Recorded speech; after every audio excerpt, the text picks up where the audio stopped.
إن الحمد لله الذي أنزل القرآن خلق الإنسان علمه البيان والصلاة والسلام على نبينا الأنام وبعد.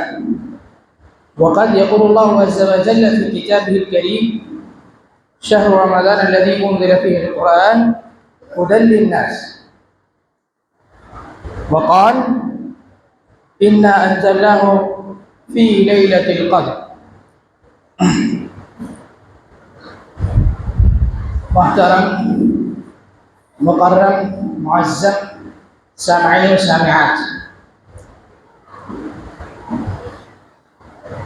توصیفات تعریفات اللہ رب العزت کے لائق و دیبا ہے، جو تمام کائنات کا خالق اور مالک ہے، جس نے ہماری رشد و ہدایت کے لیے انبیاء علیہ السلام مبعوث فرمایا صلی اللہ علیہ وسلم۔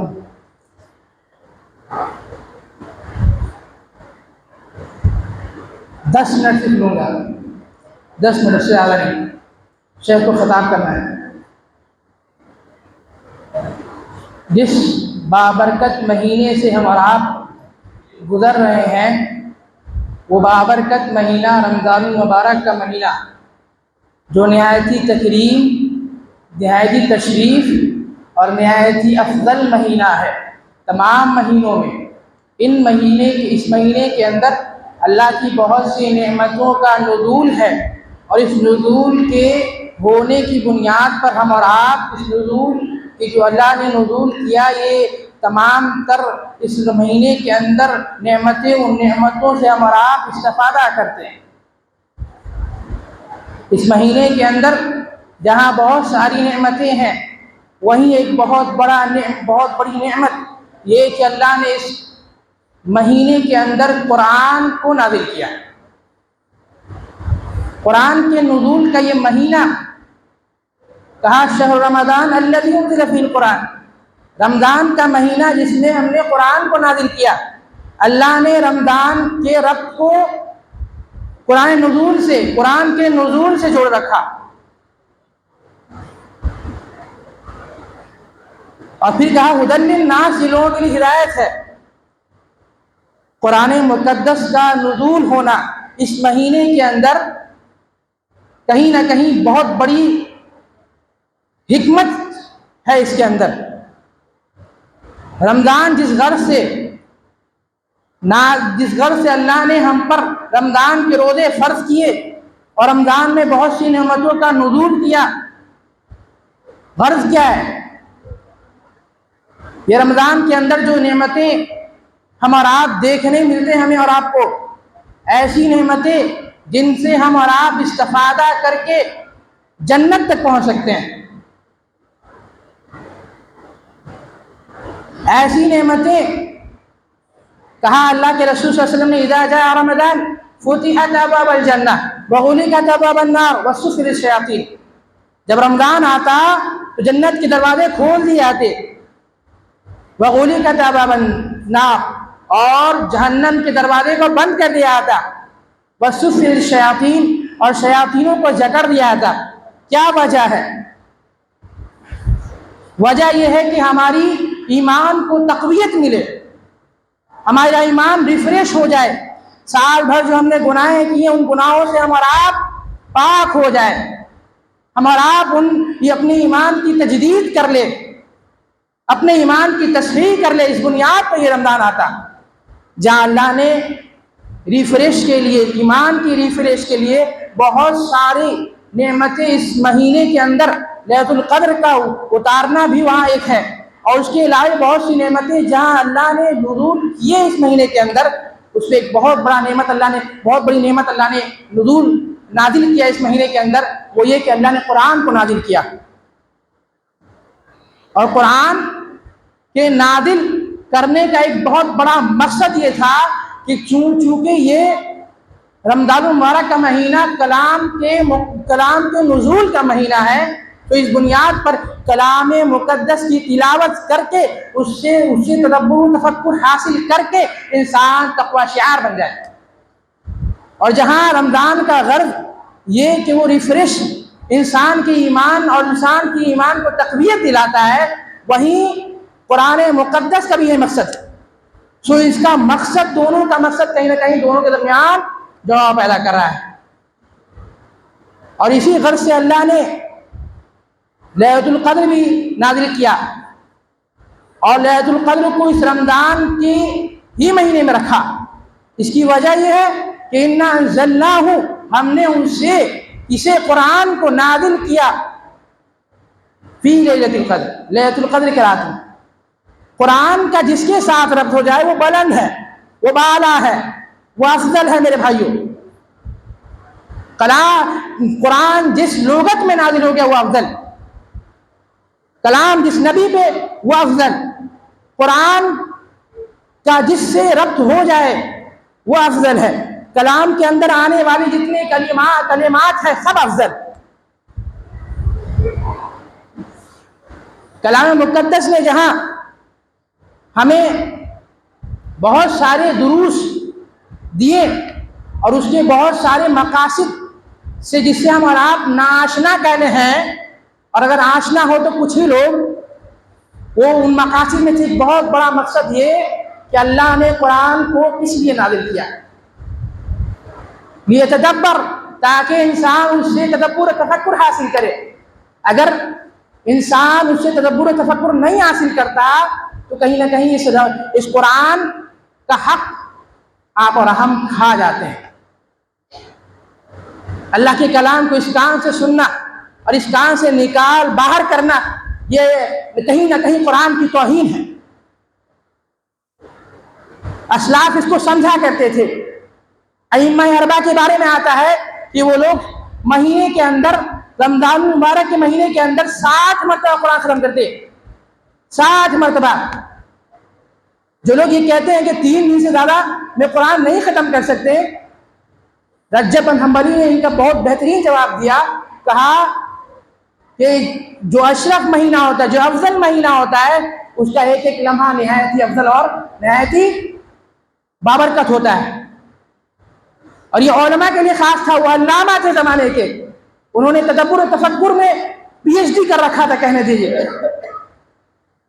تو کہیں نہ کہیں رمضان المبارک کے مقصد کو ہم اور آپ ناآشنا، یا کہہ لیں ہم اور آپ بھول چکے ہیں۔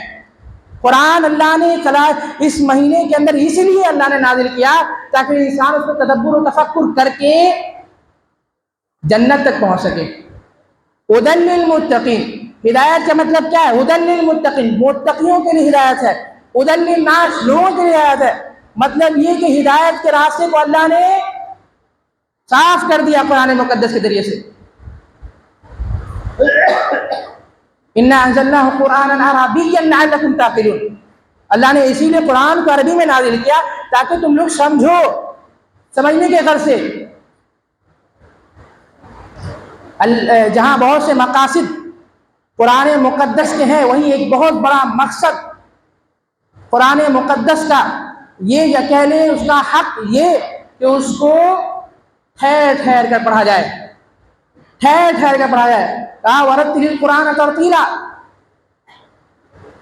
قرآن کو ٹھہر ٹھہر کر پڑھے، تجوید اور مخارج کے ساتھ پڑھے۔ قرآن کو ٹھہر ٹھہر کر پڑھنا، اللہ نے کیا کہا؟ ورتل، یہ کیا؟ یہ امر ہے، اور امر ہمیشہ وجوب پر دلالت کرتا ہے۔ البتہ گویا کہ اس سے یہ معلوم چلا کہ اگر کوئی انسان تیزی سے قرآن پڑھتا ہے، اسپیڈ قرآن پڑھتا ہے، تو کہیں نہ کہیں وہ قرآن کی توہین کرتا ہے۔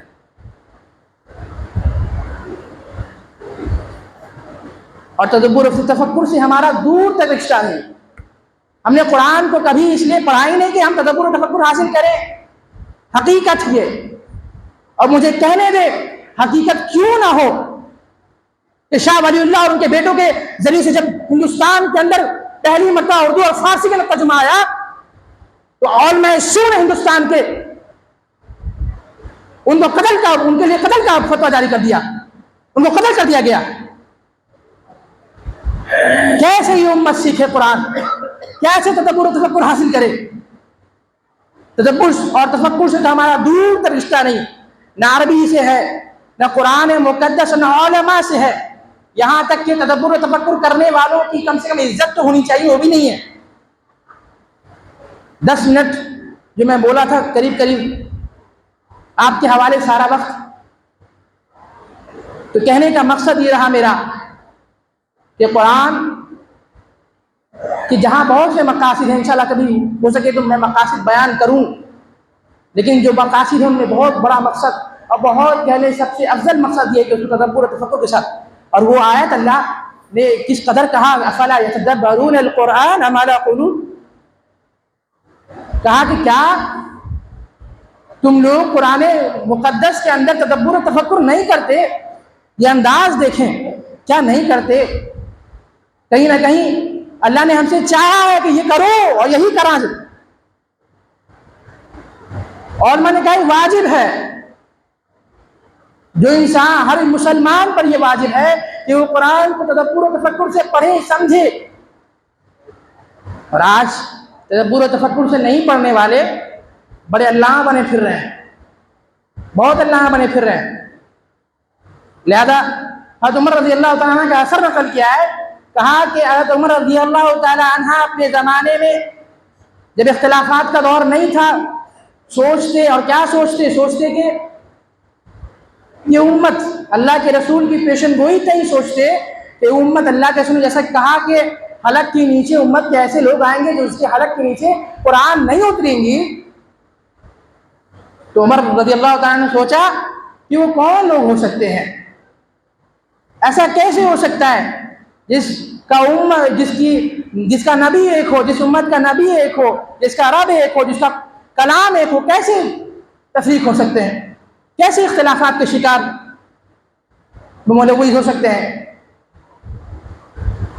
اور حضرت عباس رضی اللہ تعالیٰ نے اس کا بہترین جواب دیتے ہوئے کہا عمر رضی اللہ تعالیٰ عنہ کو، کہا کہ ہم لوگوں نے قرآن کو سیکھا، پھر جا کر کے ہم نے پڑھا، سیکھنے کے بعد پڑھا، اور میرا گمان یہ کہتا ہے کہ ہمارے بعد جو لوگ آئیں گے، ہماری امت میں جو لوگ آئیں گے، کہیں نہ کہیں وہ پہلے پڑھیں گے اور بعد میں اپنے بقراتی کہہ لے ایڈوانس بنیں گے، ایڈوانس بننے کی صورت میں وہ دوسروں کو بھی گمراہ کریں گے، خود بھی گمراہ ہوں گے۔ اللہ سے دعا ہے کہ اللہ تعالیٰ مجھ طالب علم کو قرآن کے اندر تدبر و تفکر کرنے کی توفیق عطا فرمائے، اور ہم تمام کو تدبر و تفکر کرنے کی توفیق عطا فرمائے۔ اللہ سے یہ دعا ہے کہ اللہ ہمیں قرآن کے مقاصد سے آشنا کرا دے۔ آمین وآخر دعوانا الحمدللہ رب العالمین، والسلام علیکم۔